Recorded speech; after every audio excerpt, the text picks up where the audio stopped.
Le Seigneur soit avec vous. Bonne nouvelle de Jésus-Christ selon saint Marc. En ce temps-là, tandis que Jésus sortait de Jéricho avec ses disciples et une foule nombreuse, le fils de Timée, Bartimée, un aveugle qui mendiait, était assis au bord du chemin. Quand il entendit que c'était Jésus de Nazareth, il se mit à crier « Fils de David, Jésus, prends pitié de moi !» Beaucoup de gens le rabrouaient pour le faire taire, mais il criait de plus belle « Fils de David, prends pitié de moi !»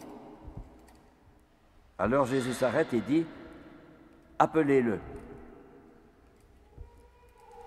On appelle donc l'aveugle et on lui dit « Confiance, lève-toi, il t'appelle. » Alors l'aveugle jeta son manteau, bondit et courut vers Jésus. Prenant la parole, Jésus lui dit « Que veux-tu que je fasse pour toi ?» L'aveugle lui dit « Rabboni, que je retrouve la vue. » Et Jésus lui dit « Va, ta foi t'a sauvé. » Aussitôt l'homme retrouva la vue, il suivait Jésus sur le chemin. Acclamons la parole de Dieu. C'est un beau passage de l'évangile de Marc qui nous est proposé ce dimanche. Ainsi donc, Bartimée, un aveugle, entend que c'est Jésus qui passe, alors il crie « Jésus, fils de David, prends pitié de moi !» Mais les autres disaient « Tais-toi !» Mais lui criait de plus belle « Jésus, fils de David, aie pitié de moi !» Qu'est-ce que cela veut dire dans la situation, dans le monde dans lequel nous vivons, dans notre situation personnelle de chacun et chacune d'entre nous? Un jour, on m'avait demandé d'aller rendre visite à un monsieur qui était tout seul. J'y arrive, un appartement luxueux, très beau, très bien. Monsieur était âgé, c'est une dame étrangère qui faisait le ménage. Et le monsieur me confie que c'était un homme universitaire qui avait décroché plusieurs diplômes universitaires, c'est un homme scientifique. Comme il était professeur, il avait fait beaucoup de conférences dans plusieurs pays. Il avait une grande renommée. Et ce monsieur me dit, j'ai 4 enfants, mais ils sont disséminés dans le monde. Je ne les vois qu'une fois par an, au moment de la nouvelle année. Mais dit-il, ma femme est décédée et c'est une dame étrangère qui vient faire le ménage. Et ce monsieur me dit, je fais de la dépression, parce que j'étais très calé au point de vue scientifique, mais je n'arrive plus à découvrir le sens de ma vie. Et ce monsieur est un peu l'image de beaucoup d'aujourd'hui. On est très calé dans sa profession, dans ses sciences, dans la technologie. On a smartphone, on a réseaux sociaux, on a une télévision, et on est pris par tout cela. Et comme le monsieur me disait, je ne sais plus où j'en suis. On ne sait plus qui on est, et on ne réfléchit plus sur pourquoi on est sur la terre. Pourquoi est-ce que je vis? Quel est le but de ma vie? Quel est le sens de ma vie? Pourquoi la souffrance? Pourquoi la mort? Et ce monsieur me disait, je suis devant un mur. Pourtant, c'était un homme très scientifique, qui avait donné des conférences à gauche, à droite, dans le monde entier. Et c'est à moi, pauvre et humble prêtre, qui me pose la question. Je ne sais plus où j'en suis. Et je fais de la dépression. Et il faut dire aussi que, et il faut bien reconnaître, que notre société ne donne plus le sens de la vie de l'homme. On est pris par la technologie, smartphone et tout cela, par les guerres, les informations à la télévision, et on vit comme cela. Mais on ne se pose plus la question du savoir pourquoi on vit, d'où je viens et où je vais. Et pourtant, c'est fondamental de redécouvrir ce pourquoi je vis. Quel est le sens de ma vie? Quel est le sens de la souffrance? Quel est le sens de la mort? Eh bien, justement, c'est ce que nous oublions souvent, et moi le premier. On est pris par la vie, par les événements, par les rencontres, par les professions, par les soucis aussi, par la solitude. Et souvent, on fait de la dépression. Beaucoup de gens aujourd'hui ne savent plus pourquoi ils vivent et, d'après les statistiques que j'ai regardées il y a quelques semaines, dans la région de Liège, il y a de plus en plus de jeunes qui meurent du suicide. 5 par jour, d'après les statistiques. C'est quand même fort, ça. Ou bien alors, ils tombent dans la drogue, l'alcool, le suicide. Il n'y a plus rien, on est vide. C'est pas pourquoi on vit. Notre société ne le donne pas. La culture d'aujourd'hui est une culture de mort. Elle ne donne plus le sens de l'homme, ce pourquoi on vit, d'où je viens et où je vais. Eh bien, justement, c'est ça que nous oublions trop souvent, en tout cas moi. Il faut prier pour retrouver le sens de ce pourquoi je suis sur la terre. S'il n'y a pas de Dieu, je ne peux pas le retrouver, ni à la télévision, ni dans les réseaux sociaux, ni dans le smartphone, je ne le trouve pas. Pourquoi? Parce que l'homme est un mystère. Ce n'est pas un smartphone, aussi sophistiqué soit-il, un ordinateur, aussi perfectionné soit-il, l'homme est un mystère. Chacun de nous, je suis un mystère. Et je ne peux découvrir ce mystère, non par la télévision, non par le smartphone, ni dans les réseaux sociaux, mais par la prière. S'il n'y a pas de Dieu, c'est impossible de trouver. On se cogne contre un mur. Un jour, une religieuse était entrée au Carmel. Et vous savez qu'à l'époque, il y a 100 ans, c'était beaucoup plus sévère que maintenant. Une fois qu'on rentre, on ne peut pas sortir.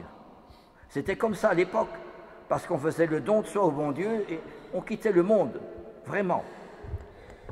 Et son papa, qu'elle aimait bien, elle l'appelait mon roi chéri, est tombé malade d'astérosklérose cérébrale. Il perdait la tête. Et on a dû le mettre dans un home. Dieu sait si elle souffrait de ne plus voir son papa. C'était dur pour elle, c'était son roi chéri.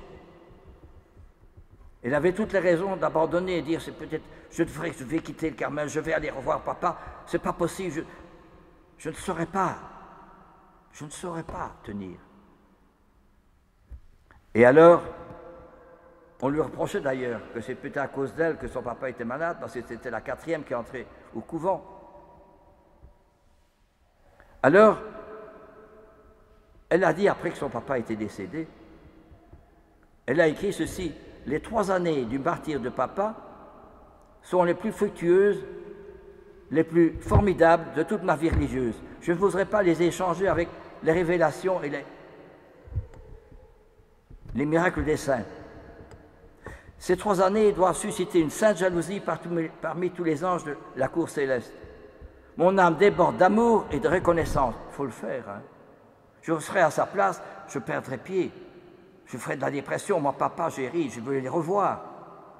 Non, elle dit, les 3 années du martyre de papa, sont pour moi les 3 années les plus fructueuses de toute ma vie religieuse.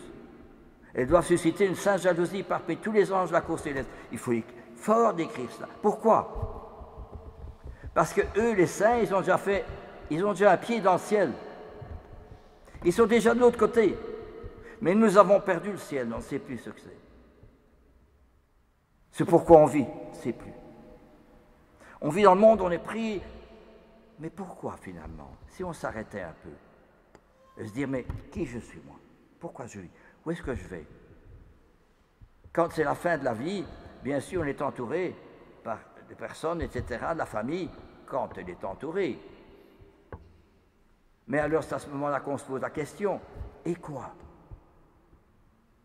Je pourrais dire moi aussi, je prends un exemple, je m'excuse de parler de moi, mais si j'ai accueilli des milliers de jeunes pendant 55 ans, je pourrais dire, mais c'est formidable, Non.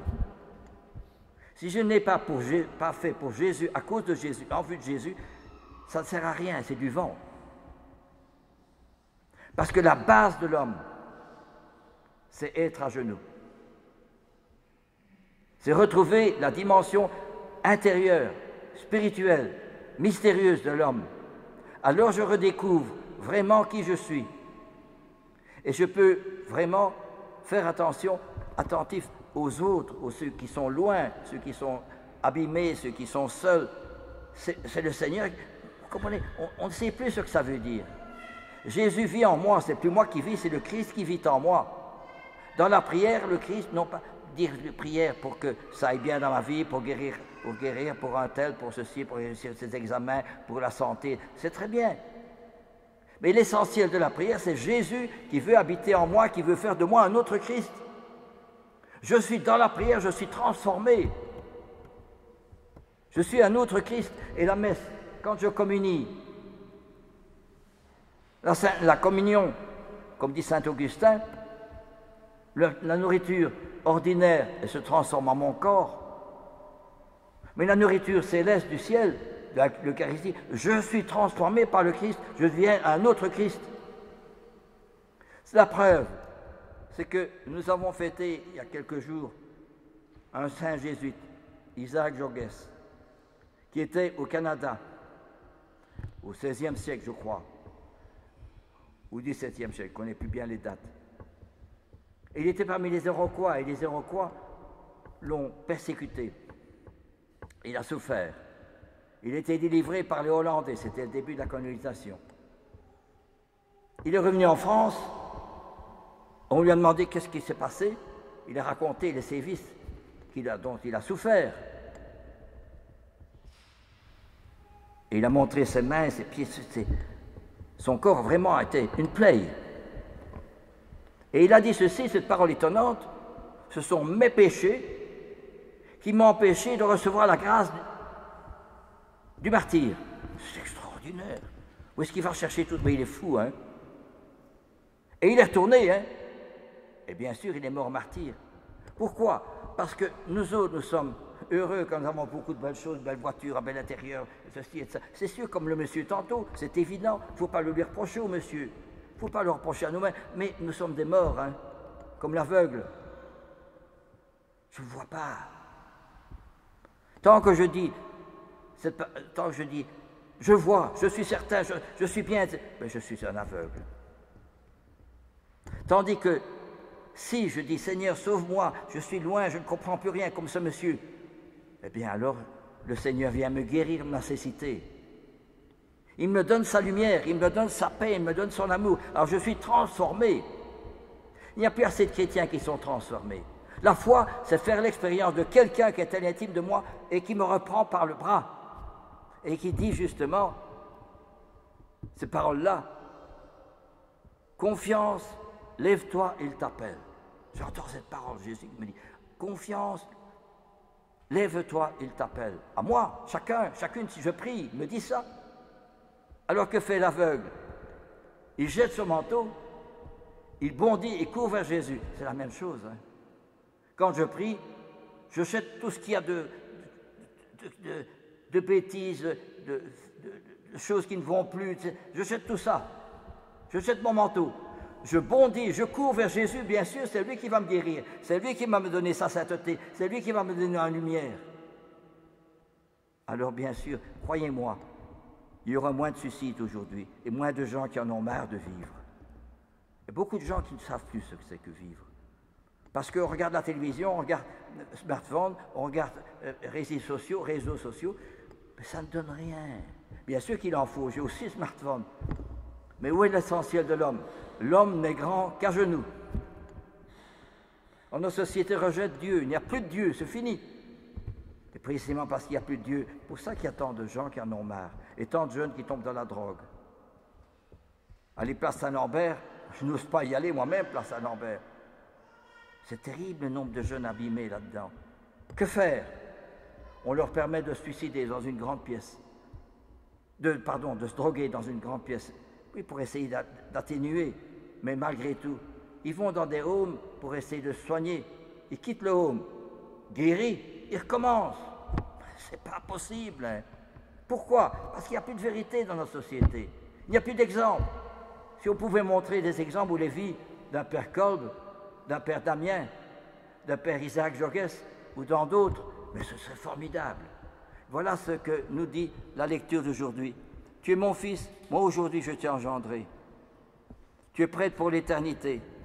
Et alors il dit, parmi eux tous ensemble, l'aveugle, le boiteux, la femme enceinte, la jeune accouchée, c'est une grande assemblée qui revient. Justement, je rejoins tous mes amis les saints, tous ceux qui font l'expérience du ciel. Alors je suis comblé de grâce, comblé de joie. Confiance, il t'appelle. Et alors, je cours, je bondis, je cours vers Jésus. En retrouvant Jésus, je trouve la joie de vivre, le bonheur de vivre, l'enthousiasme de vivre. Et aussi, je trouve le sens des autres, l'attention aux autres, le dévouement aux autres, la générosité des autres, pour les autres. Frères et sœurs, voilà ce qui nous est proposé dans cet évangile. C'est un bel évangile, n'est-ce pas? Aveugle, c'est moi qui suis aveugle. Et Jésus dit cette parole, je suis venu pour un témoignage. Que ceux qui voient deviennent aveugles. Et que ceux qui sont aveugles voient. Seigneur, je ne vois plus, je suis loin. Eh bien, je viens te guérir. Ah, frères et sœurs, si nous savions le tonne de grâce, de lumière, de joie, d'amour que le Seigneur veut combler, nous combler chacun et chacune, il y aurait des saints parmi nous. Il y aura un grand rendement. Tout en apprenant à être solitaire, on devient effectivement solidaire. Amen. Alléluia.